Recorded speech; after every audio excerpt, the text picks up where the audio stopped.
Bonjour et bienvenue dans Cybercast, votre rendez-vous avec la cybersécurité en Côte d'Ivoire, en Afrique et dans le monde.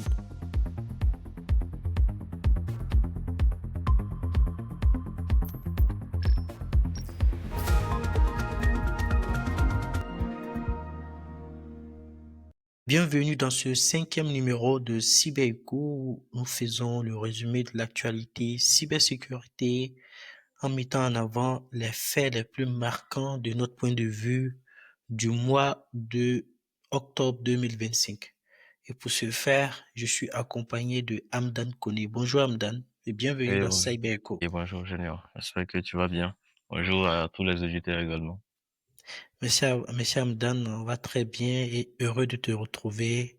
Et sans plus tarder, nous allons rentrer dans le vif du sujet avec un sujet très intéressant et qui allait pas mal sur le sujet de la protection des données, notamment des data centers. En effet, il y a le data center du gouvernement coréen qui est parti en feu avec plus de 850 téraoctets de données. Et oui, incroyable mais vrai, parce qu'elle n'a pas fait de sauvegarde, l'administration sud-coréenne vient de perdre 858 téraoctets de données citoyennes dans l'incendie de ce data center national. Et d'après le média Le Mag IT, il faudra au moins un mois avant que tout revienne à la normale. Oui, vous avez bien entendu, le gouvernement coréen a oublié de faire des sauvegardes. Et est-ce qu'on sait ce qui s'est passé réellement? Avant d'en arriver là, faisons un petit détour en arrière. Souvenez-vous, le 15 octobre 2022, un accident du même genre avait déjà frappé Kakao, le géant du numérique coréen.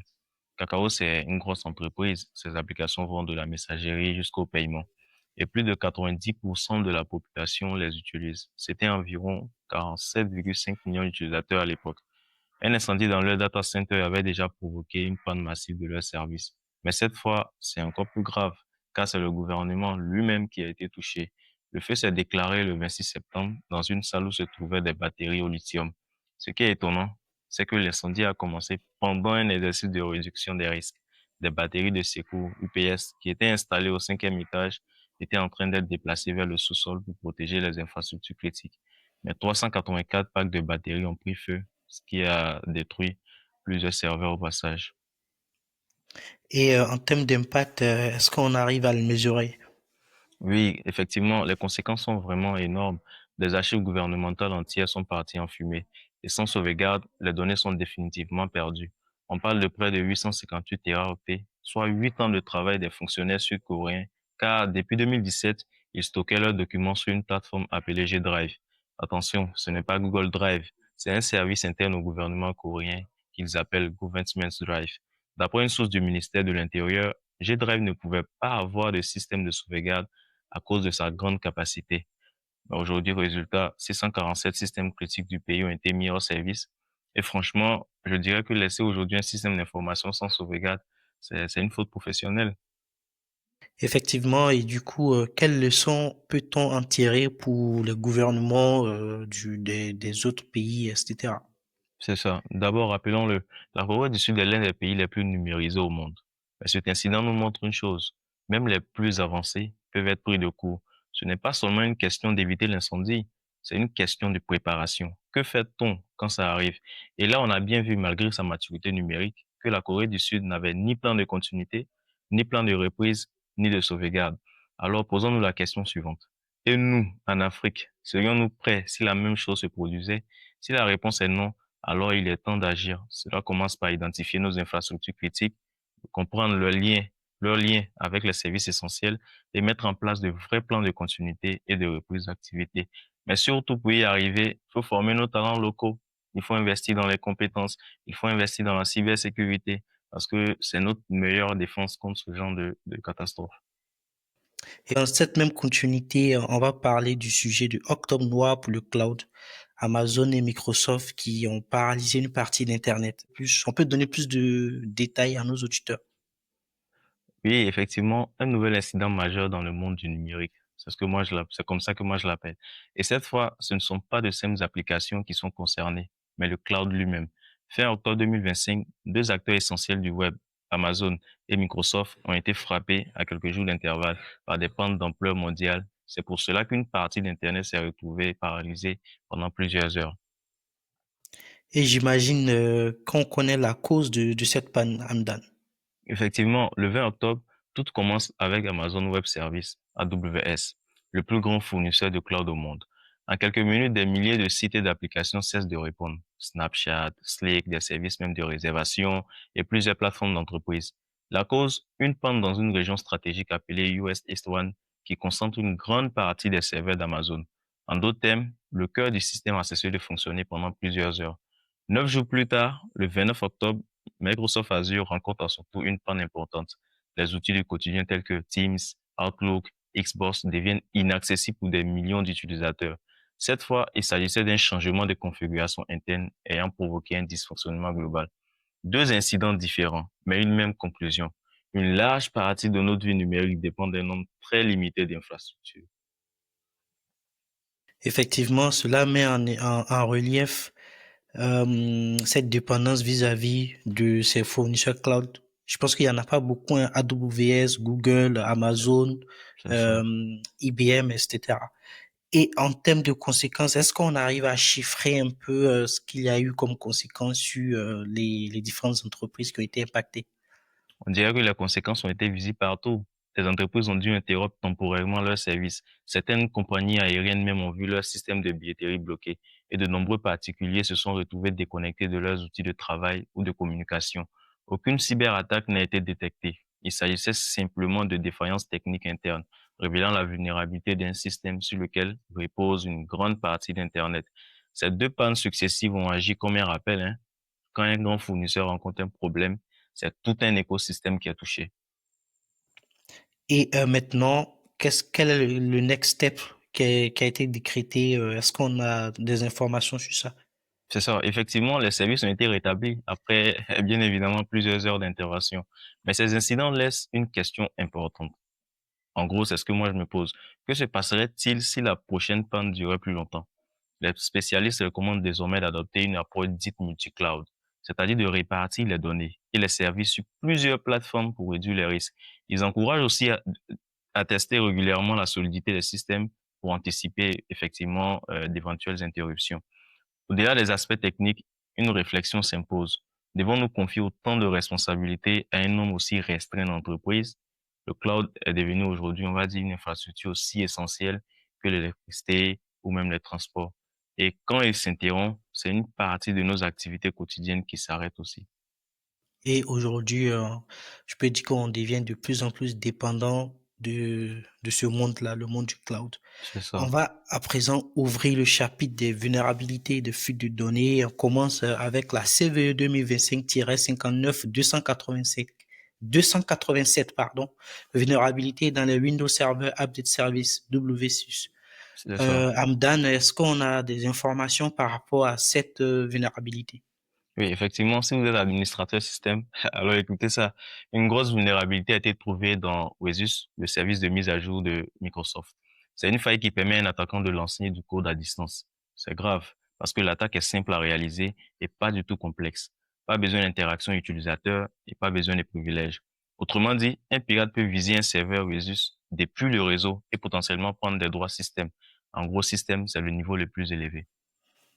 Effectivement, et cette vulnérabilité avait été ou a été classifiée dans la catégorie des 0D, c'est-à-dire une vulnérabilité dont le patch n'avait pas encore été découvert. C'est ça. Microsoft avait juste mis en place des mesures de contournement, les mesures collectives. Euh, je pense bien, hein, mais ça à vérifier. Alors, y a-t-il des systèmes qui ont été touchés par cette vulnérabilité? Oui, effectivement, la vulnérabilité a fait plusieurs éditions de Windows Server. On parle de 2012, 2012 R2, 2016, 2019, 2022 et même les éditions les plus récentes qui sont listées. Et ça concerne autant les installations classiques que le serveur core. En gros, si tu as un Oasis activé sur un serveur x64 et que tu n'as pas les versions corrigées, c'est un risque. Et y a-t-il eu des attaques dans le monde qui concernent cette vulnérabilité? Effectivement, des chercheurs ont vu que des attaques dans la nature dès la sortie des correctifs. Les entreprises de sécurité ont trouvé des scans et des tentatives d'exploitation sur les ports par défaut de Resus qui sont 8530, 8531. Shadow Server même suit des milliers d'instances Oasis exposées sur Internet. Des gens scannent en permanence. Donc, ce n'est plus de la théorie, c'est vraiment très actif. Et alors, que devons-nous faire pour se protéger contre cette faille? Effectivement, Microsoft a publié un correctif. Installez-le tout de suite. C'est la meilleure chose à faire. Si vous ne pouvez pas patcher immédiatement, parce que ça arrive souvent, voici des contournements appliqués tout de suite. Il faut d'abord désactiver le rôle Wheezy sur le serveur, si possible. Attention, les clients et les autres, bien évidemment, ne pourront plus recevoir des mises à jour. Il faut aussi bloquer les ports 8530 et 8531 en entrée. Et pas seulement au niveau du périmètre, mais il faut aussi bloquer sur le pare-feu de l'autre. Ne retirez pas ces contournements tant que le correctif n'est pas installé. Et encore une fois, la recommandation officielle reste d'installer la mise à jour dès que possible. Donc voilà, si tu gères le serveur Windows, pense en main maintenant. Alors, on va à présent parler de Discord. Discord, un prestataire du réseau social qui a été victime d'une importante fuite de données et qui a impacté pas mal d'utilisateurs. Encore un incident de fuite de données. Cette fois, c'est Discord, la messagerie préférée des gamers et des gens de la tech. Mais attention, ce n'est pas Discord lui-même qui a été piraté directement. En fait, c'est un de leurs prestataires, une entreprise qui s'appelle 5CA qui a été compromise et ça touche environ 70 000 utilisateurs. Dans un autre jargon, on dira que c'est une attaque de type supply chain, passée par un prestataire pour pouvoir C'est ça. atteindre une entreprise. Et alors, qu'est-ce qui s'est passé exactement, Hamdan? Selon Discord, un pirate a ciblé leur service client, c'est-à-dire le prestataire dont on a parlé tout à l'heure, pour essayer de mettre la main sur des données et demander une rançon. Pour info, 5CA, c'est une société qui gère le support client pour les jeux vidéo, le divertissement et la tech. Et selon le média d'info Le Monde, on ne sait pas encore exactement qui est derrière. Un groupe est suspecté, qui est appelé Scatshot Labs Hunters, a été pointé du doigt, mais il a nié toute implication. Bref, beaucoup de flou autour de cette affaire, quoi. Et est-ce qu'on sait quel type de données utilisateurs ont été touchés par cette fuite de données? Effectivement, Discord affirme que ce sont surtout des données liées au support client.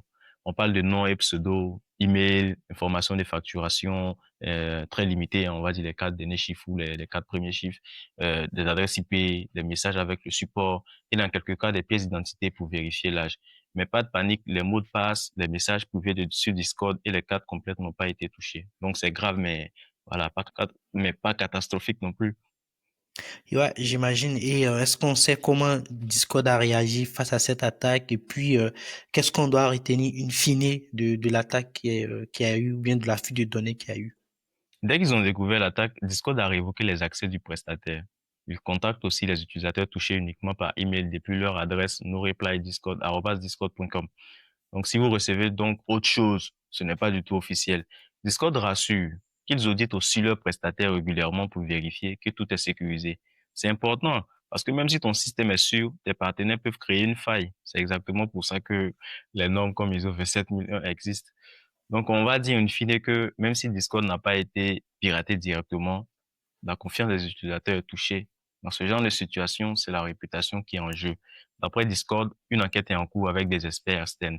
Mais la communauté, elle reste sceptique sur les chiffres officiels, quoi. Enfin, on verra bien comment ça évolue. Et en attendant, en termes de bonnes pratiques pour nos auditeurs et auditrices, c'est d'activer la double authentification, changer le mot de passe si vous êtes utilisateur de Discord. C'est ça.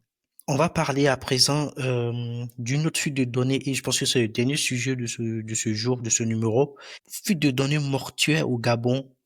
La CASEP GA dans la tourmente, Hamdan. Oui, vraiment que dire. C'est une affaire très gênante, hein, qui secoue le Gabon en ce moment. Et franchement, ça fait réfléchir sur la protection des données dans le pays. Au centre de l'affaire, la KCBGA, c'est l'entreprise funéraire la plus connue du Gabon. Elle est accusée d'avoir laissé fuiter des informations sensibles sur des morts. Oui, des morts. Ouais. Et qu'est-ce qui a déclenché cette affaire? Tout a commencé avec une vidéo sur TikTok. On y voit un commerçant avec des documents de la KCBGA. Ces fiches contiennent des noms, des adresses, des numéros de pièces d'identité de personnes décédées. L'autorité de protection des données s'est immédiatement auto-saisie de l'affaire. C'est ainsi que le 22 octobre, les responsables de la KCFG ont été convoqués. Et là, gros problème, il y a eu un double manquement.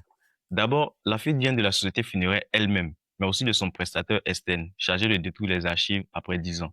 Et encore pire, la KCFG n'a jamais fait sa déclaration de traitement de données. Autrement dit, il n'était même pas en règle avec la loi gabonaise de juillet 2023. Et alors, pour une telle affaire, quelles peuvent être les conséquences pour ces utilisateurs, on va dire pour ces morts ou leurs proches? Les conséquences, elles sont vraiment sérieuses. La KCFGA risque de grosses sanctions.